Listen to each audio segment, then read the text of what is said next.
Hello, नमस्कार साथियों। आप सभी का एक बार फिर से स्वागत है आपके अपने इस यूट्यूब चैनल पर। इसके पहले वीडियो में हम लोग वर्ग 10 के इतिहास के चैप्टर फर्स्ट के कुछ महत्वपूर्ण तथ्यों को जाना था। आज के इस वीडियो में हम लोग वर्ग 10 के महत्वपूर्ण प्रश्नों को वन लाइनर के रूप में देखेंगे। ठीक है दोस्तों, चलते हैं आगे अपने वीडियो की तरफ, अपने प्रश्न की तरफ। हम लोग का पहला प्रश्न है, मेटरनिख कौन था? मेटरनिख कौन था? तो मेटरनिख ऑस्ट्रेलिया का चांसलर था। ऑस्ट्रेलिया का चांसलर कौन था? मेटरनिख था। ठीक है। फ्रांस की क्रांति का मुख्य कारण क्या था? तो निरंकुश शासन। फ्रांस की क्रांति का मुख्य कारण क्या था? निरंकुश शासन। फ्रांस में किस शासक वंश की स्थापना वियना कांग्रेस के द्वारा की गई थी? बुर्बो वंश की। तो बुर्बो वंश की स्थापना किसके द्वारा की गई थी? तो वियना कांग्रेस के द्वारा। किसके द्वारा? वियना कांग्रेस के द्वारा। अगला कह रहा है, नेपोलियन संहिता किस वर्ष लागू की गई थी? तो 1804 में। कब लागू की गई थी? 1804 में। ठीक है। आगे देखिए, आगे कह रहे हैं, मेटरनिख व्यवस्था का उद्देश्य क्या था? तो पुरातन व्यवस्था को पुनः स्थापित करना। क्या था? पुरातन व्यवस्था को, जो पहले से चली आ रही थी व्यवस्था, जिसको खराब कर दिया गया था, उसको फिर से पुनर्स्थापना करना था। ठीक है। आगे देखिए, कह रहा वियना कांग्रेस का अध्यक्ष कौन था? तो वियना कांग्रेस का अध्यक्ष मेटरनिख था। कौन था? मेटरनिख। वियना कांग्रेस किस वंश का स्थापना किया था? तो बुर्बो वंश का। ठीक है। आगे देखिए, नेपोलियन कोड में कुल कितने कोड थे? तो 5 कोड थे। नेपोलियन कोड में कुल कितने कोड थे? 5 कोड थे। इटली एवं जर्मनी वर्तमान में किस महादेश के अंतर्गत आते हैं? यूरोप के अंतर्गत। किसके अंतर्गत? यूरोप के अंतर्गत। ठीक है। आगे देखिए, कह रहा है, मारियान किस देश का राष्ट्रवाद प्रतीक था? ठीक है ना। फ्रांस का। किसका? फ्रांस का। फ्रांस का राष्ट्रवाद प्रतीक क्या था? मारियान था। क्या था? मारियान था। ठीक है। आगे देखिए, कह रहा है, राष्ट्रवाद की अवधारणा का जन्म किस घटना से माना जाता है? पुनर्जागरण से। किससे? पुनर्जागरण से। वियना कांग्रेस का स्थापना कब हुआ था? 1815 में। कब हुआ था? 1815 में। 1830 की क्रांति के बाद फ्रांस में किस सरकार का शासन स्थापित हुआ था? संवैधानिक राजतंत्र का। किसका? संवैधानिक राजतंत्र का। कह रहा है, act of union. Act of union कब पारित हुआ था? 1707 में। यंग यूरोप के संस्थापक कौन थे? तो मेजनी थे। कौन थे? यंग यूरोप के संस्थापक मेजनी थे। और यंग इटली के संस्थापक भी मेजनी ही थे। ठीक है। आगे देखिए, इटली के एकीकरण का मसीहा किसे कहा जाता है? तो मेजनी को। इटली के एकीकरण का मसीहा किसे कहा जाता है? मेजनी को। कह रहे, मेजनी का संबंध किस संगठन से था? तो कार्बोनरी संगठन से। किससे? कार्बोनरी संगठन से। कह रहे, किसने अपनी कूटनीति के बल पर इटली की समस्या को संपूर्ण यूरोप की समस्या बना दिया था? काउंट काबूर ने। काउंट काबूर ने क्या किया? अपनी कूटनीति के बल पर जो उसके देश इटली की समस्या थी, उसको इटली में ना रह करके पूरे यूरोप की समस्या बना दिया था। कौन? काउंट काबूर। ठीक है। आगे देखिए, कह रहे, यंग इटली के संस्थापक कौन थे? तो मेजनी थे। कौन थे? मेजनी। लाल कुर्ती का गठन किसने किया था? तो गैरीबाल्डी ने। लाल कुर्ती का गठन किसने किया था? तो गैरीबाल्डी। कह रहा है, काउंट काबूर कौन था? इटली का प्रधानमंत्री। काउंट काबूर कौन था? इटली का प्रधानमंत्री। फ्रेंड्स का इटली नामक संस्था गठन किसने किया था? तो मेजनी ने। किसने? मेजनी ने। कार्बोनरी का स्थापना किस वर्ष हुआ था? 1810 में। कब हुआ था? 1810 में। गैरीबाल्डी पेशे से क्या था? नाविक था। गैरीबाल्डी पेशे से क्या था?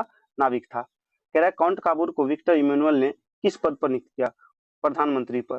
प्रधानमंत्री पद पर नियुक्त किसको किया? काउंट काबूर को। किसको? काउंट काबूर को। किसने किया? तो विक्टर इमैनुअल ने। किसने? विक्टर इमैनुअल ने। ठीक है। आगे देखिए, आगे है, विलियम प्रथम कहाँ का शासक था? विलियम प्रथम कहाँ का शासक था? तो पर्सा का। ठीक है।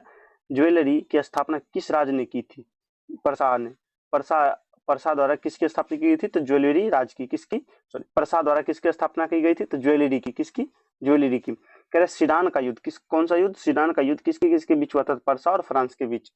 तो पर्सा और फ्रांस के बीच कौन सा युद्ध हुआ था? तो सीडान का युद्ध। ठीक है। बिस्मार्क किस विद्वान की विचारधारा से प्रभावित था? हिगेल। किससे? हिगेल। अगला क्वेश्चन देखिए, ऑस्ट्रिया किसके विरुद्ध था? किसके एकीकरण के विरुद्ध था? तो जर्मनी एवं इटली। आपसे क्वेश्चन यही पूछा जा सकता है, इटली एवं जर्मनी के एकीकरण के विरुद्ध में कौन था? तो ऑस्ट्रिया था। ठीक है।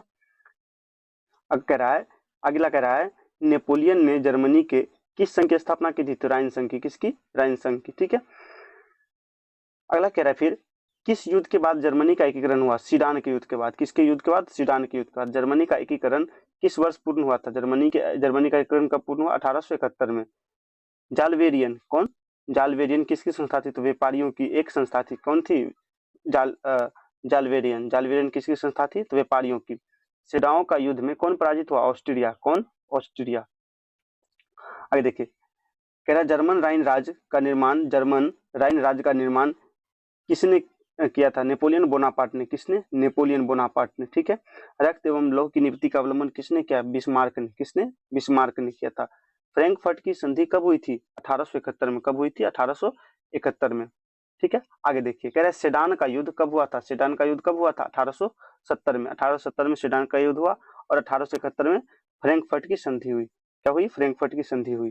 ठीक है। अगला देखिए, कह रहे जर्मनी के एकीकरण का प्रमुख वास्तुकार कौन था?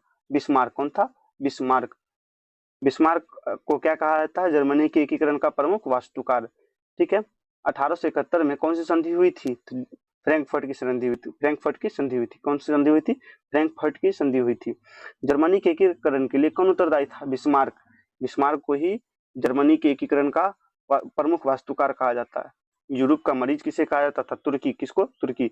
यूरोप वासियों के लिए किस देश का साहित्य एवं विज्ञान प्रेरणा के स्रोत रहा? प्रेरणा स्रोत। तो किसका प्रेरणा स्रोत रहा था?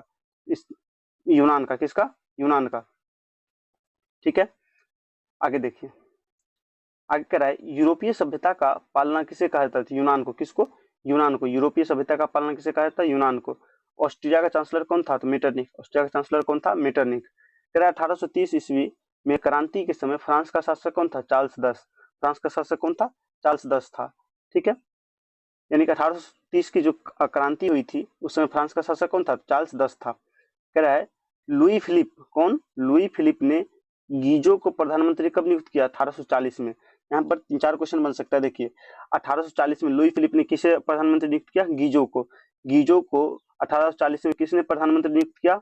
लुई फिलिप ने। ठीक है, याद रखिएगा।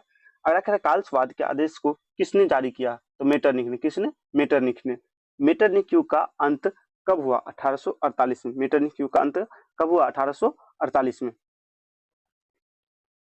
साथियों, आज की वीडियो में बस इतना ही। फिर मिलते हैं हम लोग नेक्स्ट वीडियो में। जो भी लोग नए हैं प्लीज चैनल को सब्सक्राइब कर लेंगे और वीडियो को लाइक कर देंगे। ठीक, धन्यवाद।